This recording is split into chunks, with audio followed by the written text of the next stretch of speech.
Hello tout le monde, je vous retrouve enfin aujourd'hui pour la vidéo de thé et tisane. Ça fait un long moment que je dois vous filmer cette vidéo et puis je me suis dit qu'en décembre ce serait le moment idéal puisque je peux vous présenter mes favoris de toute l'année 2016.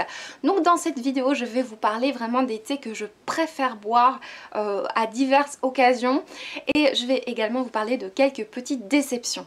Comme vous le verrez dans la vidéo sur YouTube, cette vidéo sera subdivisée en différentes parties.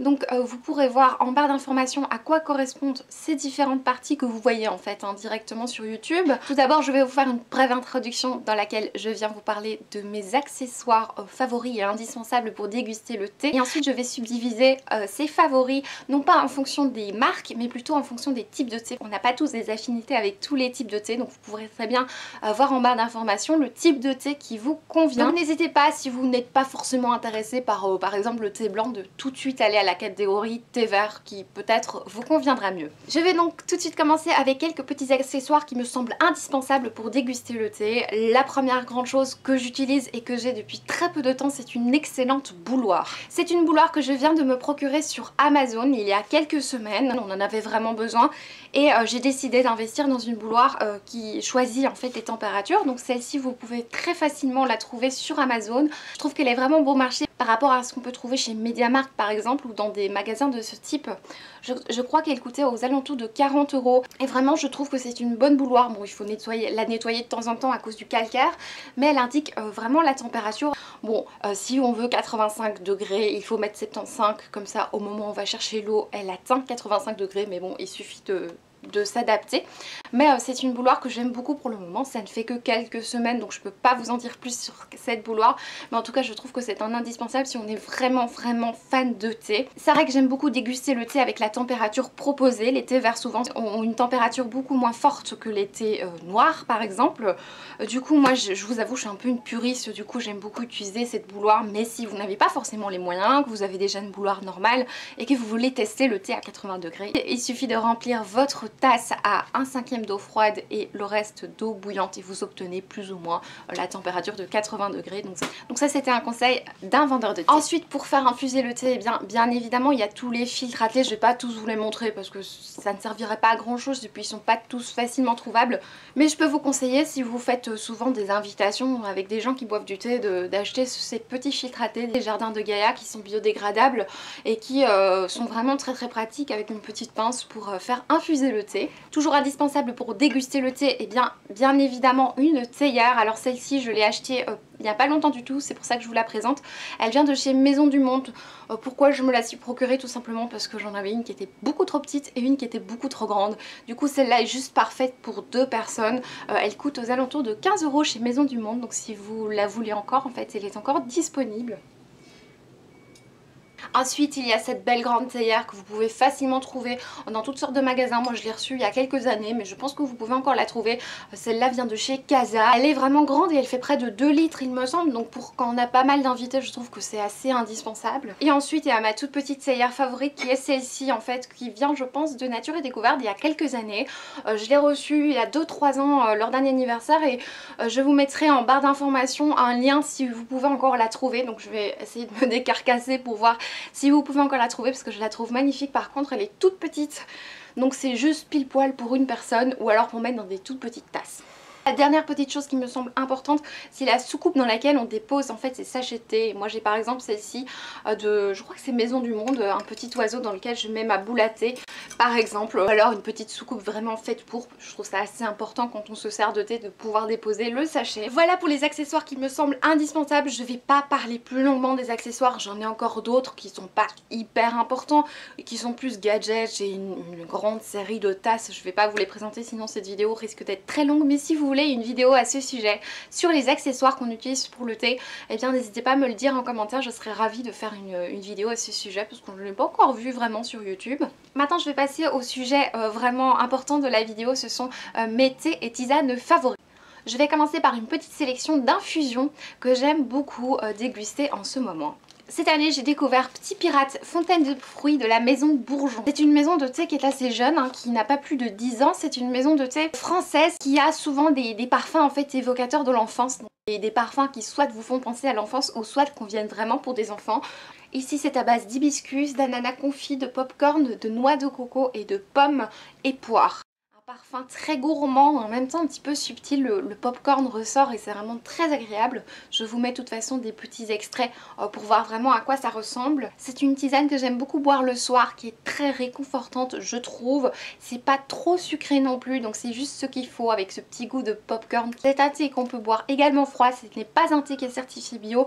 Sur le site ils parlent pas beaucoup de la provenance des ingrédients. Vous pouvez trouver les thés et tisanes de la maison Bourgeon un petit peu partout en France et maintenant à Bruxelles. Si vous êtes intéressé, cette maison en fait est vendue dans le marché de Noël de Bruxelles, donc je vous conseille d'aller faire un tour si vous ne connaissez pas encore cette maison parce que vous allez craquer. Ensuite ici 2 infusions de la maison Tea for Two, qui est une maison belge, une maison de thé qui est un salon de dégustation belge. Comme toujours quand je vous parle de thé qui viennent de Belgique par exemple et que vous venez de France, souvent sur le site en fait vous envoyez un mail et souvent en fait ils sont très charmants et ils peuvent vous l'envoyer en France. Je n'ai jamais testé avec Tea for Two, mais je sais que par exemple L'Heure Bleue le fait. En général les maisons de thé sont assez ouvertes pour vous proposer un thé que vous ne pouvez pas vous procurer en France. Donc le premier dont je voulais vous parler c'est Légende d'automne. De la cannelle, essentiellement de la vanille et surtout des marshmallows, et le côté marshmallow va vraiment rendre le tout bien sucré. Si vous n'aimez pas la cannelle, ne le testez pas parce que vous n'allez certainement pas aimer. Donc la cannelle est très intense, mais le côté sucré des marshmallows vient apaiser cette cannelle qui souvent est un petit peu trop corsée. Et j'adore ce thé, je le trouve vraiment réconfortant dans des soirées d'automne, des soirées d'hiver, c'est juste parfait. Une infusion qui a une toute autre fonction et qui vient aussi de Tea for Two, c'est l'infusion de Françoise. C'est une infusion que vous pouvez également faire vous-même en fait. C'est une infusion à base d'orange, de tulsi et d'autres ingrédients qui sont favorables en fait à la digestion. Un petit peu sauvage. Je trouve que ça aide légèrement à mieux digérer. C'est vraiment très apaisant le soir avant d'aller dormir. C'est vraiment un goût que je vous conseille et vous pouvez très bien le faire vous-même. Ensuite, toujours pour les infusions, je voulais présenter quelque chose d'assez différent. C'est un goût qui est très estival. C'est douceur du lagon aux morceaux de melon, de coco et pommes, feuilles de mûrier, flocons de tomates et feuilles de bouchou. Une infusion qui vient de chez L'Heure Bleue. L'Heure Bleue est une petite maison de thé qui en fait a été créée par un couple dont l'homme était fan de thé et la femme était vraiment fan de bijoux, et donc ils ont couplé en fait ces deux passions pour un magasin qui revend énormément de thé de très bonne qualité et en revendant aussi des bijoux de créateurs. L'e-shop de L'Heure Bleue est en cours de formation depuis un petit moment maintenant, mais par contre vous pouvez envoyer un mail s'il y a un thé qui vous intéresse. En fait les thés sont de toute façon sur le site que je vous mets en barre d'informations, et si vous voulez commander un thé Vidia, Mondial Relais ou Kiala, je ne sais plus, vous pouvez commander le thé en fait qui vous fait envie et je les trouve assez bon marché. Alors celui-ci c'est vraiment une odeur d'été, si vous aimez les lagons, si vous aimez les odeurs de monoeil, si vous aimez le coco, le melon et l'ananas, tous les trois sont les trois saveurs dominantes de ce thé, donc c'est vraiment très estival. La dernière infusion dont je voulais vous parler, il s'agit de Lune Magique, je vous en ai déjà beaucoup parlé, alors restez connectés parce que comme je vous en ai beaucoup parlé, je vous ai fait rêver, il y en a beaucoup qui ne sont pas belges parmi vous, donc voilà, je vous le fais bientôt gagner en fait sur un de mes réseaux sociaux. Les saveurs c'est fraise, pomme, menthe, fleur mauve, myrte citronnée, bouton de rose et églantier. Ce qui domine c'est vraiment la fraise et la menthe avec une odeur de fleur. Le seul truc que je regrette c'est qu'on n'a pas beaucoup d'informations et donc on ne sait pas trop s'il n'y a pas des arômes qui sont rajoutés et si pas des arômes chimiques. Mais en tout cas l'odeur est à tomber littéralement, c'est une tuerie ce thé. Ah si, je viens vous parler de 2 rooibos. Je bois pas énormément de rooibos parce que j'ai pas énormément d'affinité avec ce thé. Alors le rooibos est issu d'un arbre africain. Le rooibos c'est ce qu'on appelle en fait le thé rouge. C'est un thé qui est sans théine justement pour les amateurs de thé mais qui n'ont pas trop envie d'être tout le temps excités par la théine parce que c'est pas toujours très bon. Vous pouvez goûter le rooibos, c'est un thé que vous pouvez boire le soir, que j'ai découvert il y a quelques jours et que avec mon compagnon on a complètement adoré. C'est le Nuit Étoilée de Maison Bourgeon. C'est une vraie tuerie, c'est très gourmand. Si vous aimez la gourmandise dans les thés, c'est juste parfait. Alors il y a le rooibos qu'on sent, mais il y a surtout l'amande, les étoiles de chocolat blanc, le nougat et le miel. C'est une odeur très gourmande. Je sais pas vous en dire plus, c'est vraiment une tuerie. Et alors un rooibos qui me suit depuis quelques années maintenant, c'est un rooibos que j'essaie d'économiser parce que je l'aime beaucoup. C'est un rooibos de la marque Love Organic. C'est le Love is Zen, on vous en a certainement beaucoup parlé. Love Organic c'est une marque que vous pouvez facilement trouver en France, en Belgique, partout. Maintenant c'est très bien commercialisé. C'est une infusion donc à base de rooibos, de pommes, on sent pas trop la pomme, mais ce qu'on sent surtout c'est la mélisse, les feuilles de mûrier, et il y a des arômes naturels d'orange et de caramel. Les arômes, je sais pas vraiment ce qu'ils sentent, c'est une odeur très subtile en fait, une odeur, je pense que c'est l'odeur de mélisse qui est très subtile et qui rend un mélange très particulier. Je vous conseille d'aller sentir parce que si vous n'aimez pas l'odeur, vous n'aimerez pas le goût. Moi j'aime énormément, ça fait des années qu'il me poursuit ce thé et je l'ai toujours pas terminé parce que j'aime bien le conserver. Ensuite je vais vous parler de deux thés blancs. Alors le thé blanc c'est un thé qui est un petit peu plus subtil, un petit peu plus riche aussi, c'est un thé qui est certainement plus cher. Et alors je voulais vous présenter un thé qui n'est pas forcément un favori mais qui je trouve a quelque chose de très délicat. C'est le thé blanc aromatisé vanille pétales de fleurs des jardins de Gaïa. C'est le thé avec les anges. Ici c'est une édition limitée, une édition de fête, donc c'est le moment. Alors c'est un thé qui est certifié bio, le Love Organic l'était aussi, comme ça je vous le signale. C'est un thé blanc qui est très délicat, très subtil, très raffiné. Si vous avez des goûts un tout petit peu plus luxueux en fait en matière de thé, je pense que ça va vous convenir. Je trouve qu'il est très joliment formulé. Les Jardins de Gaïa, c'est une marque que j'aime beaucoup hein, au niveau des thés, mais ils la vendent pas partout en Belgique ou vraiment pas avec un énorme choix comme chez vous en France. C'est vraiment un thé tout en subtilité qui convient pour toute l'année. Moi je dirais plutôt au printemps c'est très agréable, mais aussi en hiver de temps en temps c'est vraiment un plaisir. Là on va rester avec un thé blanc du Comptoir Florian. Alors Comptoir Florian c'est une maison de thé en fait qui existe depuis 1995. Je pensais à tort que c'était une maison française mais en fait il s'agit d'une maison belge. C'est une maison que vous pouvez par contre retrouver facilement sur Bruxelles, mais n'hésitez pas à de nouveau envoyer un mail si une odeur vous intéresse. Ici c'est le thé blanc rose et violette. Je trouve que le mélange est savoureux parce que la violette n'est pas trop entêtante, parce que souvent la violette ça peut être très fort. Ici la rose va adoucir cette violette. Le mélange des deux est vraiment subtil. Bon, si vous n'aimez pas la violette vous n'allez certainement pas aimer ce thé. Souvent les thés blancs sont très délicats et je vous le conseille si vous voulez tester les thés blancs. Ensuite je vais passer au thé noir. Alors je n'en ai qu'un à vous présenter, malheureusement pour les grands fans de thé noir cette vidéo va peut-être pas vous convenir. J'ai décidé de vous parler du Kusmiti au chocolat et aux épices. Alors le Kusmiti, je vous en parlerai plus tard dans la vidéo, mais c'est une marque qui de manière globale me descend un petit peu. Mais pour ce thé là franchement, si au début je l'aimais pas forcément, maintenant je l'aime beaucoup parce que c'est un goût très gourmand d'épices mais pas trop sucré non plus. Le côté épicé vient apaiser ce chocolat qui est gourmand, qui est très agréable. Milieu entre les deux et ça j'aime beaucoup. Par contre la maison Kusmiti c'est pas du tout un thé naturel, ils aiment beaucoup mettre des arômes bien voilà, bien entêtants. Je pense que Audrey Redac en a parlé dans sa dernière vidéo, ou plutôt elle a parlé des thés Love Organics. Elle disait qu'elle était un petit peu déçue par le fait que souvent les arômes sont très forts et je suis assez d'accord avec elle pour ce côté là. Ensuite je vais passer à la partie la plus importante de cette vidéo, c'est la partie sur les thés verts. Le thé vert c'est vraiment celui que je préfère, je vais pas tergivérer là-dessus, mais le thé vert c'est vraiment un thé que je trouve merveilleux. Il y a pas mal de types différents de thé vert et franchement le thé vert que je préfère c'est le thé vert du Japon. Mon frère m'a ramené du thé vert du Japon que je mets dans cette boîte en fait à thé. Il m'a ramené du thé vert du Japon qui vient directement de là et comme je ne sais pas lire le japonais, je ne sais pas exactement lequel c'est. Toujours est-il que j'ai testé différents thés verts du Japon dans différentes marques et franchement ça ressemble. C'est pas aussi délicat que le thé vert du Japon, mais si vous avez l'occasion de tester le thé vert du Japon, je pense que sur certains sites on peut les revendre. Toujours dans les thés verts un petit peu bruts, ce que j'ai testé dernièrement c'est le Roasted Bancha, donc c'est un thé vert certifié bio de la marque Lima. C'est une marque qu'on trouve très facilement en Belgique. Alors en France je ne sais pas, mais en Belgique en tout cas on le trouve très facilement, je l'ai vu aussi beaucoup sur internet. C'est un thé vert japonais grillé qui a un côté un petit peu, oui tout à fait grillé, fumé. Alors j'en prends pas beaucoup à la fois parce que faut pas non plus exagérer avec le thé vert, mais en tout cas c'est vraiment superbe. Si vous aimez les thés verts purs, essayez le thé vert grillé, c'est vraiment très bon. Et dans les thés verts bien bruts, celui qui est peut-être mon favori, je vous en ai parlé dans mes favoris, ce sera pas une grande surprise, c'est le Milky Oolong. Donc ici c'est de Tea42, mais j'ai regardé, vous l'avez il me semble chez Daman Frères ou Mariage Frères, un des deux fait un Milky Oolong. Alors faites bien attention que ce soit un Milky Oolong qui a bien été chauffé avec de la vapeur de lait et pas un oolong qui a des arômes. Milky Oolong, sa particularité c'est le fait qu'il a été chauffé grâce à de la vapeur de lait et je sais que certaines maisons de thé ont tendance à mettre des petits arômes de lait dans leur thé, c'est pas tout à fait la même chose.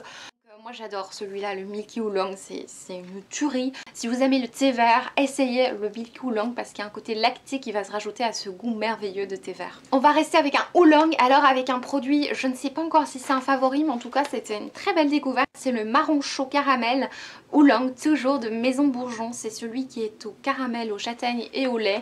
Comme je vous l'ai dit, hein, si vous êtes de Bruxelles, faites les marchés de Noël. C'est un Oolong qui est très chaud, une odeur très chaude, c'est un goût très très chaud qui je pense peut vite écœurer. Alors moi j'en ai pris 2 fois, j'aimais beaucoup. Alors à nouveau je ne sais pas s'ils ont mis un arôme en plus puisqu'ils ne le disent pas, mais visiblement il y a des petits morceaux de caramel et de marron. Alors ils disent qu'il y a du lait, alors je pense qu'il y a un risque de présence de lait pour les personnes qui seraient allergiques. Je vous conseille ce thé si vous n'avez pas encore goûté. Un thé de chez L'Heure Bleue que j'ai mis dans cette fabuleuse boîte, c'est un thé qui s'appelle Lady Yang Giffel, qui est un thé vert au litchi et à la poire et aux pétales de rose. Alors c'est un thé vert que je préfère, je vous l'avoue, en été ou au printemps. C'est très très très fleuri avec un tout petit côté sucré qui vient de se rajouter. C'est vraiment très très bon. J'ai testé la marque Delao. Alors Delao c'est une marque qui fait du café. Visiblement c'est une marque belge, mais ils ont un site internet. Ils font également du thé. Par contre je n'en sais pas trop sur leur thé. Ce sont des packagings comme ceci avec une étiquette fleur d'oranger. Je sais que c'est du thé vert à la fleur d'oranger, mais je ne sais pas si c'est un arôme ou s'il y a vraiment des extraits de fleur d'oranger. J'ai plutôt l'impression que c'est un arôme, alors je pense que c'est plutôt un arôme naturel parce que le goût est très subtil, de même que l'odeur. L'odeur est aussi subtile que le goût, c'est vraiment très très agréable. C'est une petite découverte que j'aime beaucoup, par contre c'est pas du tout certifié bio ni quoi que ce soit. Le dernier favori dont je voulais vous parler, c'est un thé vert qui est juste merveilleux, qui est à nouveau chez Comptoir Florian, c'est le Rose Garden. Alors bien sûr, ce qui me dérange en fait chez Comptoir Florian, c'est juste qu'ils ne mettent pas la composition. Donc sur le site en fait vous avez la liste des composants, donc il suffit de l'imprimer, il suffit hein. Ici le Rose Garden est fait à partir de rose et de mangue, d'abricot et de cassis. Ce mélange fait que la rose bien sûr est très délicate, souvent elle est noyée par d'autres odeurs. Et ici en fait nous avons de la mangue qui vient rendre ce mélange très fruité. Donc il y a un côté floral et fruité en même temps qui est juste hyper subtil. Moi je l'aime à toutes les saisons, mais c'est vrai que c'est juste un truc pour le printemps ou l'été, c'est juste parfait. Mais je viens d'en prendre là à l'instant, donc voilà, cet entier qui est une véritable tuerie. Je vais passer maintenant à mes déceptions. Donc oui, j'ai eu quelques déceptions cette année au niveau des thés. Alors une marque que tout le monde a vantée, c'est une marque, d'accord c'est très bon, les thés sont très bons, mais je trouve qu'ils se ressemblent tous. C'est une marque anglaise qui se nomme Pukka. Alors Pukka, d'ailleurs vous en avez plusieurs ici.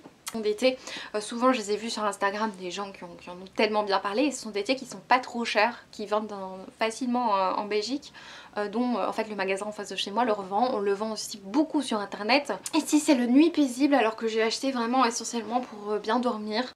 Mais malheureusement, si c'était promettre du rêve en annonçant voilà un lit de rêve fait de fleurs d'avoine, de lavande et de tilleul biologique, je suis à chaque fois déçue parce que je trouve qu'ils se ressemblent très très fort. Et ils ont tous en fait de la réglisse, c'est le point commun entre tous ces thés. Moi j'aime bien la réglisse, mais à petite dose. Et si tous les thés contiennent de la réglisse, je trouve que cette réglisse va un petit peu noyer les autres goûts qui sont parfois subtils. Je pense à camomille lavande, moi c'est la lavande que j'attendais en premier lieu. Et à chaque fois je retrouve ce même goût et du coup je suis un petit peu déçue en fait par ces thés. Pourquoi je continue à les acheter? Parce que je m'attends à être étonnée, hein. Je suis un petit peu déçue par ces thés. Heureusement ce ne sont pas des thés trop chers. Par contre, au niveau des thés chers, justement je voulais vous parler un petit peu de la marque Love Organic. En gros ce qui me déçoit en fait dans cette marque, c'est peut-être que Audrey vous en a bien parlé dans sa dernière vidéo, c'est le côté arôme qui est très présent au niveau de l'odeur. Je pense ici à rose, on a une odeur de rose, c'est un thé vert à la rose. L'odeur est très présente, on a une odeur, on a certes des pétales de rose, mais on n'a même pas de bouton de rose en fait dans ce thé vert à la rose. Et quand on le goûte, je trouve que le thé vert est très amer. Je trouve que la rose est très vite noyée par l'amertume du thé vert, alors que le thé vert n'est pas d'office amer. Enfin, j'ai déjà goûté des thés verts merveilleux qui ne sont pas amers, hein. Souvent dans ce genre de marque, les thés verts sont un peu plus amers. Ici, une autre déception, c'est le Love is Beautiful. C'est un thé vert que j'ai reçu heureusement, mais parce que ça coûte blindé celui-là. Un mélange de thé vert et thé blanc qui est au rooibos également, à la mangue, ananas, abricot. Alors de nouveau les arômes sont très forts, très présents. mais le goût ne vaut pas en fait l'odeur, et souvent c'est comme ça, le goût ne vaut pas l'odeur. On a des odeurs qui vendent du rêve et puis voilà, on est un petit peu déçu.